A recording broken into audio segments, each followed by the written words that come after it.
Eh bien, bonjour à toutes et à tous, bienvenue pour l'édition 2021 de l'IoT Week by CITC. Nous sommes réunis aujourd'hui pour parler d'intelligence artificielle et à nos côtés, nous recevons François Gézéquel. Donc bonjour François et merci d'être à nos côtés pour partager votre vision de l'intelligence artificielle et celle notamment d'Orange. Nous avons une petite tradition pour permettre à nos interlocuteurs, à nos auditeurs de connaître un peu mieux votre parcours. Donc, j'ai la première question, c'est qui est François Gézéquel? Écoutez, merci beaucoup et bonjour, bonjour à tous. Donc je suis un ingénieur de formation, ingénieur en génie logiciel il y a pas mal d'années, avec on va dire un fort tropisme pour l'intelligence artificielle à l'époque, au départ. On parlait de système expert à l'époque, donc quelque chose d'assez ancien pour nombre d'entre nous, mais pour moi ça reste une partie, un domaine, un sous-domaine de l'IA qui est important. Et donc, moi, j'ai essayé de cultiver ça au cours des années. J'ai une carrière dans le groupe Orange avec beaucoup de gestion de projet, de direction de projet en France et à l'international. Et progressivement, l'idée de revenir à ces sujets d'une manière ou d'une autre. Et je pense que depuis quelques années, on y revient en force. Un groupe comme Orange revient en force sur ces sujets. Pour être plus précis sur, alors je ne vais pas dérouler mon parcours, ce serait un peu long, mais pour ma dernière position, donc je suis depuis 2019 au sein de l'Orange Fab France, qui est l'accélérateur corporate de start-up du groupe Orange, en charge de business développement. Et pour être un petit peu plus dans le détail sur mon activité au quotidien, donc la pratique que l'on a dans l'accélération de start-up, en fait, c'est ce qu'on appelle de l'accélération business, c'est-à-dire qu'on va aller chercher des start-up, recruter des start-up qui vont proposer avec leurs solutions de la valeur à nos business units, à nos unités d'affaires. Donc on va rapprocher ces start-up avec les business units pour expérimenter en général d'abord leurs solutions et ensuite passer à une échelle plus importante avec plus d'empreintes. Donc ça c'est mon métier mon métier d'aujourd'hui et donc et je vais faire le lien ensuite avec l'IA je pense dans la suite de l'entretien. Bien, merci François, en effet, pour ces détails vous concernant. Donc, en effet, alors, directeur de business développement au sein d'une structure comme Orange, au sein également de quelque part d'une stratégie d'incubation ou d'accélération des startups avec leur valeur ajoutée. La question concernant l'IA, c'est du coup quel regard vous portez sur l'apport de valeur de l'intelligence artificielle et notamment quel regard porte Orange sur cette technologie. Alors, d'abord, je peux peut-être rappeler que l'intelligence artificielle, c'est pas une technologie seulement, mais c'est vraiment tout un champ scientifique. Je ne vais pas faire de théorie et d'être trop académique, mais c'est pour dire que l'IA, c'est vraiment à la confluence de différentes disciplines comme les mathématiques, l'informatique évidemment, la philosophie, également la médecine, puisqu'il y a tous les aspects liés au mimétisme par rapport au fonctionnement du cerveau. Donc c'est quelque chose qui est extrêmement vaste. Et c'est également en termes de champ d'application là aussi très pluridisciplinaire, puisqu'on va trouver ce qu'on entend beaucoup aujourd'hui, toutes les activités autour de l'apprentissage machine, hein, mais c'est bien au-delà de ça, puisqu'il y a aussi la vision par ordinateur, on peut faire le lien certainement avec les objets connectés, on peut faire également tout ce qui est autour de l'intelligence artificielle forte, hein, ce qui va permettre d'aller vers l'imitation du fonctionnement, du comportement humain. Donc ça peut aller très très loin. Et derrière, c'est effectivement des technologies qui vont supporter toute cette possibilité, tout ce champ de possibilités. Donc au niveau du groupe, euh, au niveau du groupe Orange, en fait, ça va se traduire de différentes manières. On a tout d'abord quelque chose qui est inscrit dans notre plan stratégique Engage 2025, on a un plan qu'on redéfinit sur la stratégie, c'est un plan quinquennal. Et donc, sur le plan 2025, on a inscrit une ambition autour de la data et de l'IA. Donc ça montre toute l'attention qu'on porte à ce sujet. C'est quelque chose qui est pour nous presque inscrit dans nos gènes. Ça se traduit ensuite dans l'organisation. Alors j'aurais dire les organisations. Mais on a une organisation évidemment qui est à la fois corporate et puis par pays.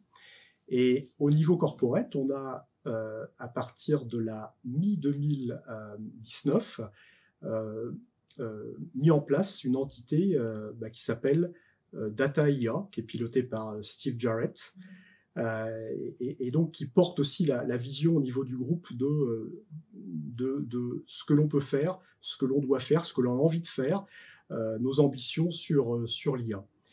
Donc c'est une deuxième traduction finalement de le plan stratégique, l'organisation, et enfin on va voir aussi que ça se traduit beaucoup dans des projets. On a un nombre de projets, donc là en allant plus vers l'opérationnel, aujourd'hui un nombre de projets d'initiatives sur l'IA qui est très conséquent, que ce soit au niveau corporate et également évidemment dans les pays, puisqu'on a des forces de data scientists, de data engineers dans nos différentes géographies qui également sont présents. Ces forces sont présentes pour opérationnaliser nos directions stratégiques et nos éléments structurants autour de l'IA. Voilà, donc ça, c'est un petit peu tout ça. Donc on peut dire que l'IA finalement irrigue l'ensemble du groupe. Alors, on va voir que c'est extrêmement riche. Moi, on peut en parler très longtemps, vu le champ d'application et vu ce que ça impacte finalement, et je dirais dans notre quotidien. Mais je pense que j'ai quelques exemples en tête sur lesquels peut-être on va pouvoir revenir. Alors justement, alors on voit que c'est une vraie stratégie pour Orange. Voilà, ça fait partie d'un plan 2025. Alors on a plein d'autres technologies qui émergent. La 5G, je pense que vous portez le sujet fortement bien.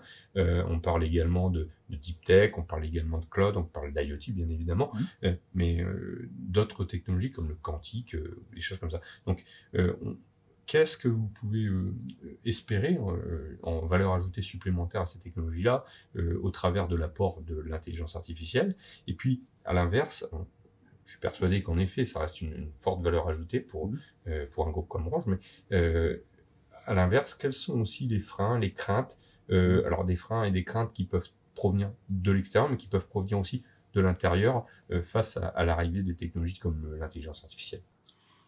Alors, c'est sûr que je pense que la question que vous posez, ou l'ensemble de questions que vous posez, c'est une problématique à laquelle font face beaucoup d'entreprises petites, grandes, moyennes, et nous en particulier. Donc, en fait, nous, en termes de valeur, il y a que l'idée aujourd'hui, qui est incarnée encore une fois dans notre plan stratégique, c'est de travailler selon on va dire de grands axes qui vont vraiment matérialiser la stratégie. Le premier, ça va être de réinventer notre relation client.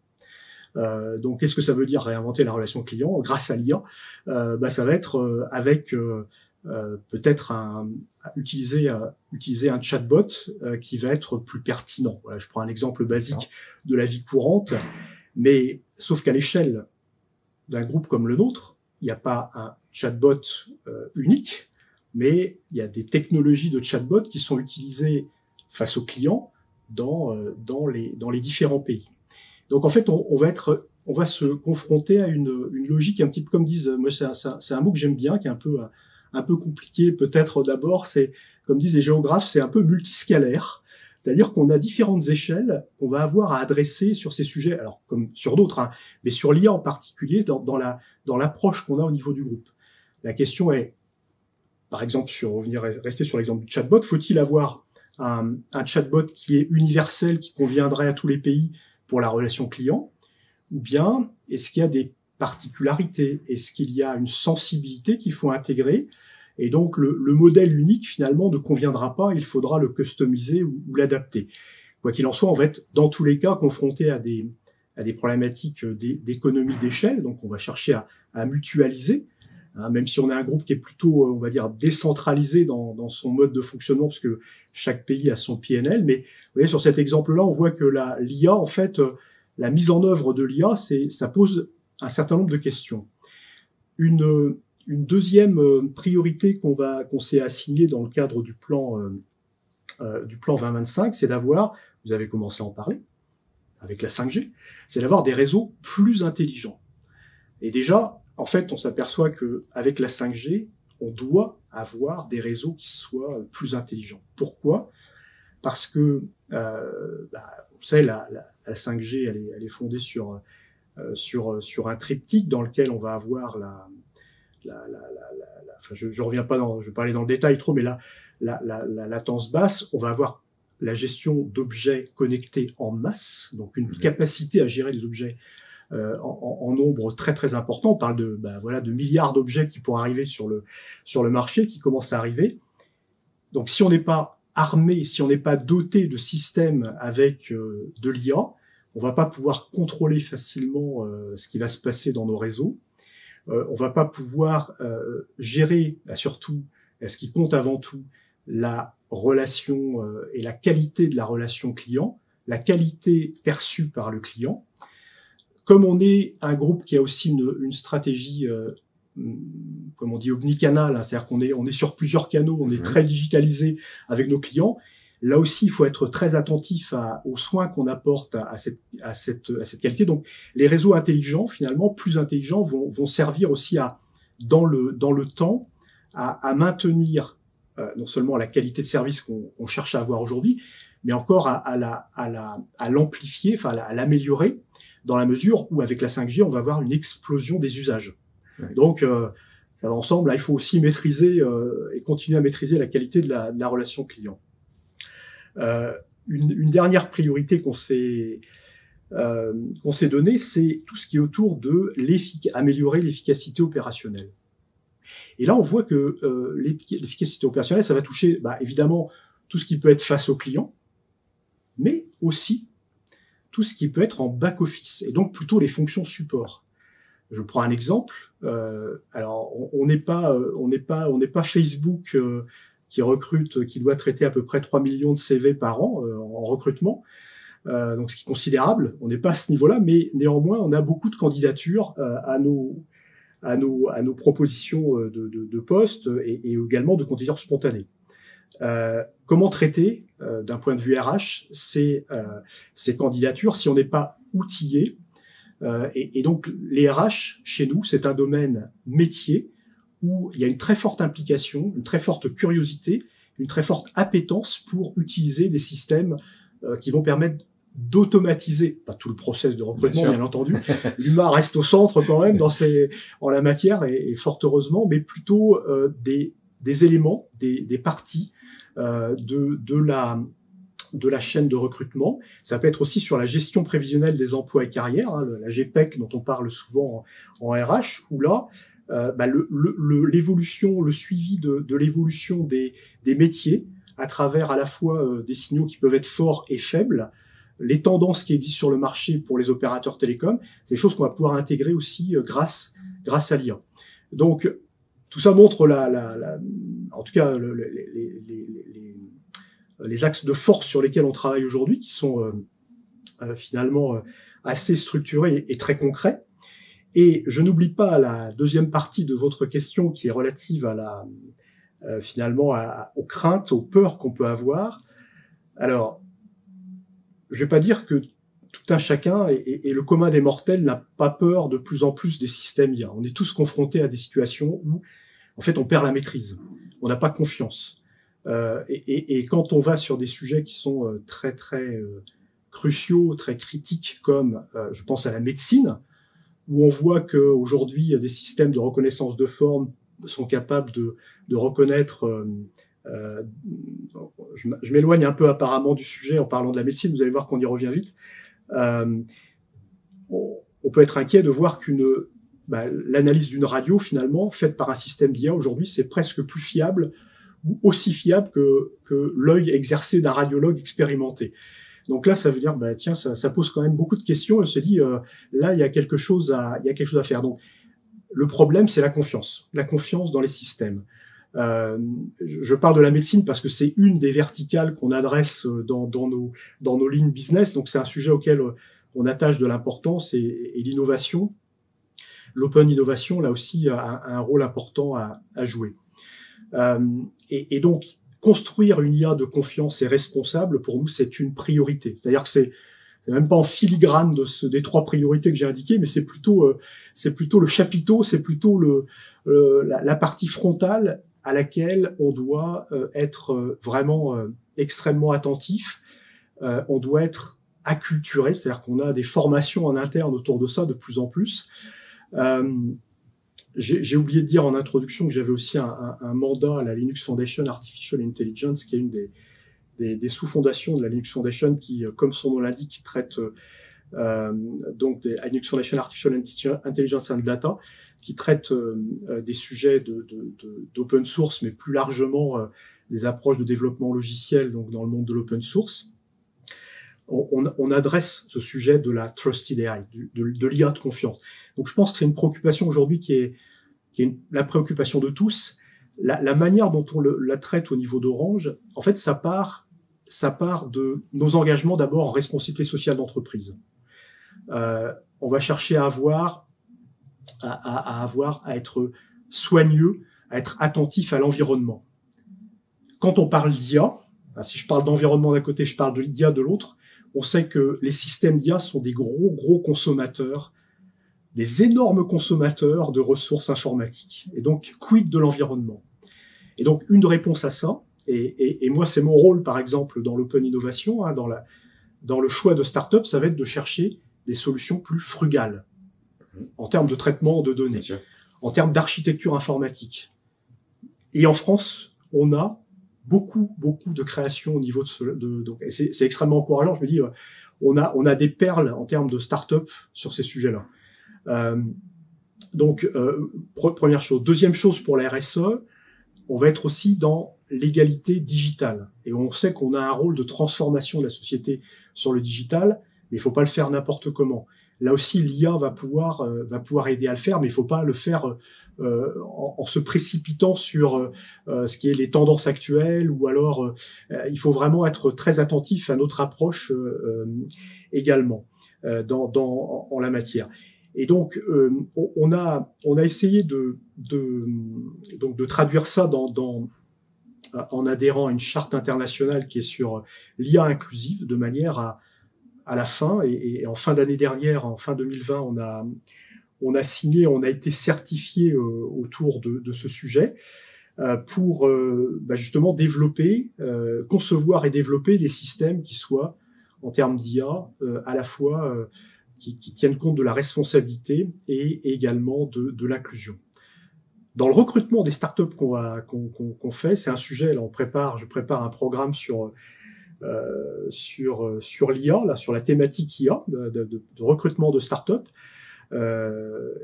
Et d'ailleurs, en venant à Lille, je me dis qu'il y a certainement beaucoup de potentiel de ce côté-là, et je serais ravi c'est un appel pas du tout déguisé, hein, c'est un appel très franc au fait que on va recruter les startups dans ce domaine, et donc moi je suis très heureux et en même temps soucieux de cultiver la relation avec le local, avec les régions qui apportent beaucoup, et on a ce rôle d'échange à jouer en tant que groupe et en tant que corporate dans un groupe comme Orange.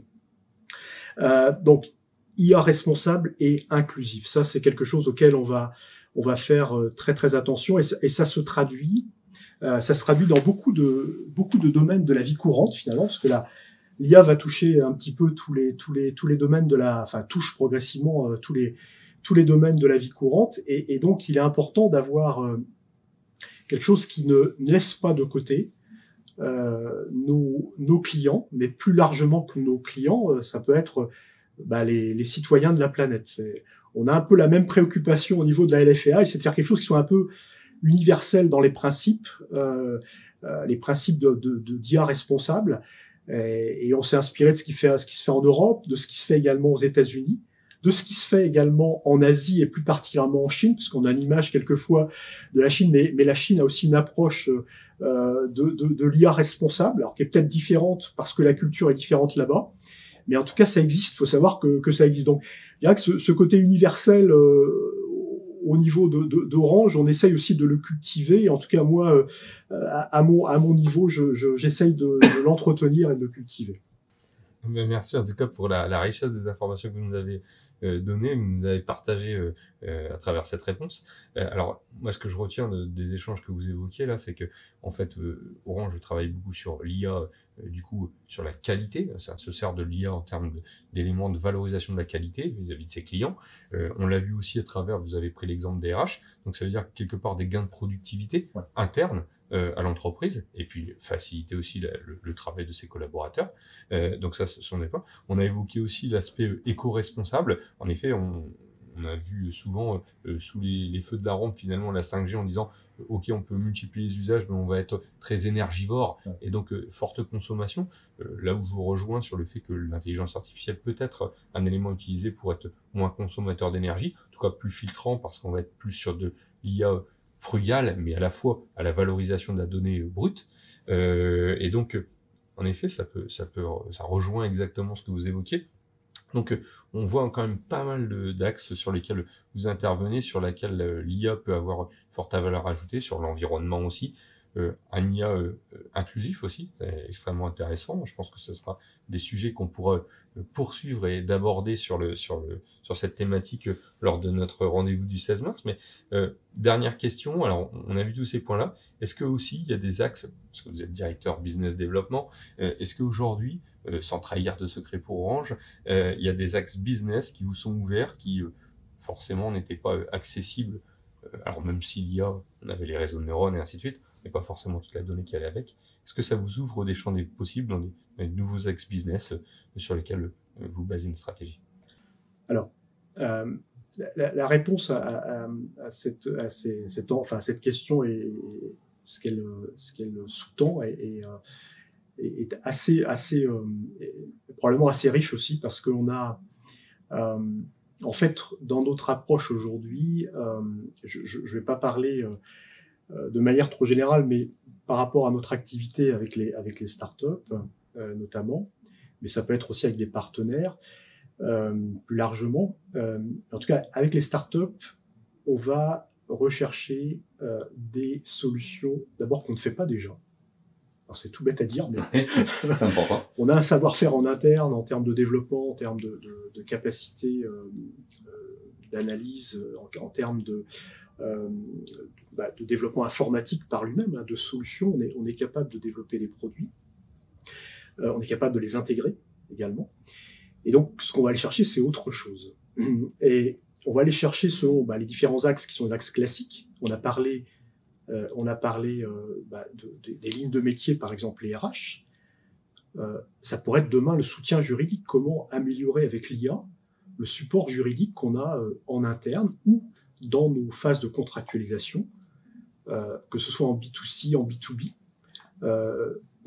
Et en fait, ce qui est assez remarquable avec l'IA, tellement c'est vaste et universel, mais c'est pas vrai que de l'IA, c'est que ce qu'on va pouvoir expérimenter en interne, on va peut-être demain également pouvoir le projeter via des business models différents en externe. Autrement dit, une ERH qui travaille avec une start-up, avec une solution qui est comme on dit, disruptive, qui est en rupture et qui est vraiment qui apporte un plus, un gain réel dans une phase de recrutement, on peut se dire, mais pourquoi on n'irait pas la proposer grâce à nos activités B2B, donc à travers Orange Business Services, pourquoi on n'irait pas la proposer à l'extérieur dans un mode distribution? Et donc on devient apporteur d'affaires pour la start-up, on devient un canal de distribution, ça peut être ça. On peut aider aussi les start-up à réaliser un modèle de franchise dans lequel nous, on intervient, on apporte du soutien. Donc ça, c'est un premier axe, un premier axe de business. Et puis, ça peut être plus directement avec nos verticales, et je reviens à l'élément que j'indiquais tout à l'heure, par exemple, sur la santé, sur l'éducation, et d'autres verticales sur lesquelles on va être amené à travailler. Ça peut être un sujet qui nous est cher et sur lequel on investit beaucoup, c'est la cybersécurité. Et là, on sait qu'il y a beaucoup à faire. Non seulement il y a beaucoup à faire, mais il y a aussi une richesse dans les offres de start-up. Donc, on a vraiment un moyen de développer de manière très vaste du business. La seule question, pas la seule, mais une question cruciale à se poser, c'est quel impact ça va avoir en termes de chiffre d'affaires pour Orange, donc de valeur apportée, au-delà de la promesse.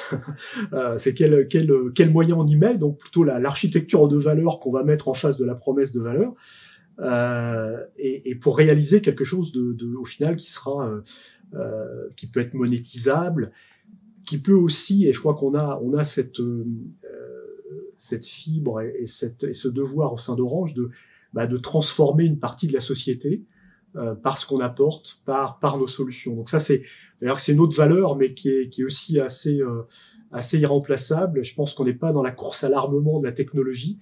On est plutôt dans une approche raisonnée et soignée vis-à-vis de nos clients, en faisant très attention à ne pas brusquer les choses. On le voit, le débat actuellement en France sur l'acceptabilité de la 5G, qui est un vrai débat et qui est tout à fait qu'on traite avec une très grande attention. Je pense qu'avec l'IA, ça peut être la même chose, notamment en France. Je parle de la France, on est un pays, on est un groupe, on est dans un pays là, mais le groupe Orange est plus vaste que la France, bien entendu, mais je pense qu'au pays des Lumières, on est particulièrement exigeant vis-à-vis de l'IA. Notre esprit critique s'exerce, et l'esprit critique de nos clients s'exerce très fréquemment. Peut-être quelquefois un peu injustement, mais bon, c'est de bonne guerre, c'est la relation classique client-fournisseur. Je pense qu'avec l'IA, on va être aussi amené et moi c'est ce à quoi je crois, dans nos recrutements, c'est à établir plutôt une logique de long terme. C'est pas la facilité qu'on a dans l'open innovation, enfin on peut dire, c'est de se dire tiens, on va faire des coups de com', on va projeter quelque chose, on va mettre sur les feux des projecteurs une solution et puis après ça fait flop. Moi je crois, peut-être parce que c'est ma formation, mon passé d'ingénieur, je crois plutôt à des constructions durables avec des partenaires sur lesquels on va travailler dans la durée et qui vont nous apporter, qui vont évoluer avec nous. C'est ça en fait l'idée, quoi. Donc la réponse à la question sur le business, elle est vraiment elle est à construire, parce que moi j'oublie jamais une chose dans l'open innovation, c'est que la première règle d'or qu'on a, c'est de se laisser surprendre. C'est-à-dire que les sociétés avec lesquelles on travaille, moi ce que je vais aller chercher, c'est de l'invention. C'est que l'innovation, c'est la mise sur le marché de l'invention. Moi, je vais chercher d'abord une invention, quelque chose qui est de l'ordre vraiment de la créativité, quoi. Donc, c'est pas le modèle de machine learning qu'on va trouver, qu'on a développé, qu'on a fait développer par un stagiaire ou un thésard. Ça, je pense qu'on va le trouver un peu partout, et c'est souvent un argument marketing dans les propositions de valeur des entreprises qu'on rencontre, qu'on peut être amené à rencontrer, mais je vais plutôt être attentif à une start-up qui voudra pas trop dévoiler ce qu'elle a fait, sa technologie, mais en ayant vraiment une approche très différente qui va nous permettre de changer de pied, peut-être changer également c'est le sens aussi de l'accélération dans nos innovations, de se dire tiens, on n'avait pas vu les choses sous cet angle-là. Je pense, et je reviens à l'IoT. Je pense que dans ce champ-là, gérer des objets en masse, par exemple, les gérer de manière qui soit là aussi responsable, par exemple à la maison. Voilà, là c'est un domaine qu'on expérimente beaucoup aujourd'hui, plus que de coutume, par la force des choses. Le jour où on a un système à la maison, un système domotique qui est basé sur beaucoup d'objets connectés, je pense que l'IA doit aller avec. Et c'est pas n'importe quelle IA, c'est une IA qui est justement qui va être très très soucieuse d'apporter à nos clients, à nos usagers et nos clients, une qualité d'expérience, aucune déception. Là, on n'a pas le droit à l'erreur hein, sur des sujets comme ça. Enfin, on essaye de commettre le moins d'erreurs possible, mais on en fait. On reste des êtres humains, même si on a des systèmes derrière, mais qui sont aussi gérés et créés par des êtres humains souvent. Donc, c'est d'avoir ce soin apporté à la relation dans l'IA avec les domaines connexes. Voilà, c'est un peu ma philosophie. Je vais pas dire que c'est un résumé, mais en tout cas une philosophie que j'essaye de m'appliquer un peu au quotidien. Merci François pour ces éléments de réponse. Alors, on voit que l'open innovation, finalement, c'est un des premiers piliers pour aider aussi au business développement. On voit que le fait d'avoir finalement, tout à l'heure on parlait de gains de productivité pour l'entreprise, donc quelque part, la transformation interne d'une entreprise permet d'ouvrir potentiellement, en tout cas, à des nouveaux marchés, nouveaux métiers qu'on pourrait apporter en plus au business de l'entreprise elle-même. Je pense qu'on pourrait parler d'open innovation, d'open data, d'open source, on en a parlé aussi. Donc, plein de choses qu'on va encore avoir à découvrir et je pense qu'on se donne rendez-vous le 16 mars pour les évoquer. Vous avez parlé d'open innovation, de start-up, vous avez parlé de venir à Lille et de les découvrir. Alors, le 15 mars, c'est le lancement de l'IoT Week. C'est aussi tout un pitch de start-up qui seront à nos côtés et qui communiqueront d'ailleurs sur le thème de l'humour. Un nouveau aussi prisme pour elles. Donc, je vous invite à venir dès le 15 les découvrir. Alors, en présentiel ou en distanciel, on pourra offrir les deux. Donc, en tout cas, merci d'avoir pris le temps de partager avec nous votre vision, celle d'Orange, sur l'intelligence artificielle. On a parlé d'IA numérique. Je pense qu'on aurait pu parler d'IA symbolique aussi, justement, face aux craintes également. On aura l'occasion de le faire le 16. En tout cas, merci à vous. Je dis à très bientôt aux auditeurs pour venir nous rencontrer le 16. Bien évidemment, ce film sera diffusé dès début mars pour qu'on puisse apporter des éléments de réponse et aussi de nouvelles questions qu'on partagera avec vous le 16. Donc, à très bientôt. Merci encore une fois, François, d'être à nos côtés aujourd'hui. Merci à vous.